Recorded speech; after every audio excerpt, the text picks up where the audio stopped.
The first time it occurred to me that I could be anything less than 100% straight, I was 21. I was also in Spain, halfway into a semester abroad in Madrid, and I was not having a very good time. There were 100 students in my program. Most were American, from the East Coast, though there was also a not insignificant contingent from Cuba and the Dominican Republic. On the flight over, I'd entertained the vague possibility that I might finally find a boyfriend among the students I'd meet and have one of those whirlwind study abroad romances my friends kept having. Then I got there and looked around the auditorium where we first gathered and counted exactly 7 men, total. 2 of whom I later learned were gay. Well, at least 2. A third was considered a very likely suspect, but nobody knew for sure. And then, within 3 days of touching down on foreign soil, the cutest of the 5 or 4 straight guys there found the girl who looked most like a sorority president, and she dumped her boyfriend back home, and the 2 of them commenced their whirlwind study abroad romance, whose tumultuous nature would provide a kind of comforting, real-world-esque entertainment for the rest of us.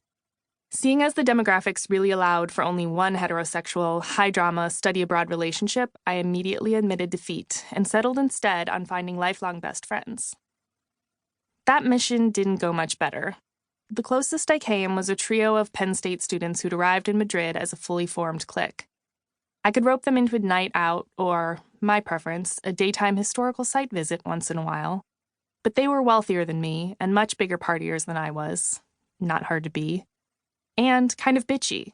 And I say that with the utmost admiration. I love mean people. It feels so good when a mean person likes you. It's like, I guess I am extremely cool. I basked in that glow for as long as they tolerated my mommish friend hurting, which was maybe about a month. My friendlessness, coupled with my inability to afford travel outside the country or eat out very much, meant I had a lot of time to myself. On weekend days, I'd force myself into modest, repetitive adventure. I'd take a bus to Puerto del Sol to buy myself a cream Neapolitan at La Mallorquina, and then window shop and walk through Plaza Mayor. I'd make yet another trip to the Prado and visit my favorite paintings and write depressing journal entries. I have never been very good at open-ended exploring, and back then I was even worse. If I must do it, I need at least one fixed destination, usually involving food, and once there, I can wander within a small, neat circumference of that spot. Before going anywhere alone, I triple-check my routes, and usually I overestimate how long it will take me to get there. It isn't quite getting lost that I fear so much as it is the associated embarrassment. Looking lost, or looking somehow out of place. Looking alone. My guilt wouldn't allow me to wallow in my host's apartment all day every weekend, but it did not mind if I did so most weeknights after school.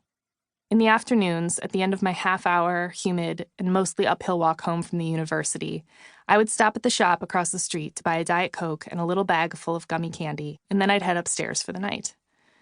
There I'd eat the late lunch my generous, if curmudgeonly senora made daily for my roommate and me, though because my roommate had a life, I often ate for us both. And then, with 3 or 4 hours left before I could reasonably go to bed, I would watch TV. There was no Netflix streaming at that time, so I illegally and painstakingly downloaded everything I watched, 1 episode at a time. There was also no Wi-Fi, so in order to do this, I had to plug my laptop into the modem by an Ethernet cord I stretched across the tiny living room to the dining room table, where I sat to watch shows until my senora came home. She'd walk in around 6 each evening and, finding me sitting there, say, "Ya estás. You're still here." Sometimes I'd wait a while before my retreat and we'd watch TV separately, together. Me at the table watching on my laptop with headphones on, eating gummies. Her on the couch watching talk shows on her 32-inch screen, eating a bowl of potato chips. Sometimes I'd head right for my room, my loneliness making that kind of extended, quiet indifference to each other feel intolerable. If I opened each episode of a show in its own tab and it finished downloading all the way before I disconnected, I could watch it atop the scratchy IKEA comforter in my room. If it didn't finish, or an episode froze up 5 minutes in, which happened a lot, I was devastated. Then I'd have to read, or, worse, write more depressing journal entries. First, I worked my way through The Office, starting again from the beginning. Then I rewatched the better seasons of Sex and the City, 2 through 4. Then I felt like watching something I hadn't already seen. Ideally, something with more than 4 seasons, so I knew it might last me a significant portion of my remaining time in Madrid. Nothing soothes me like a long-term goal. And with no social life of my own to speak of, I knew I wanted something with lots of relationships and friendships and drama. Beyond these criteria, I don't remember exactly how it was that I arrived at the L word. All I know is that as soon as I started the pilot, I was hooked.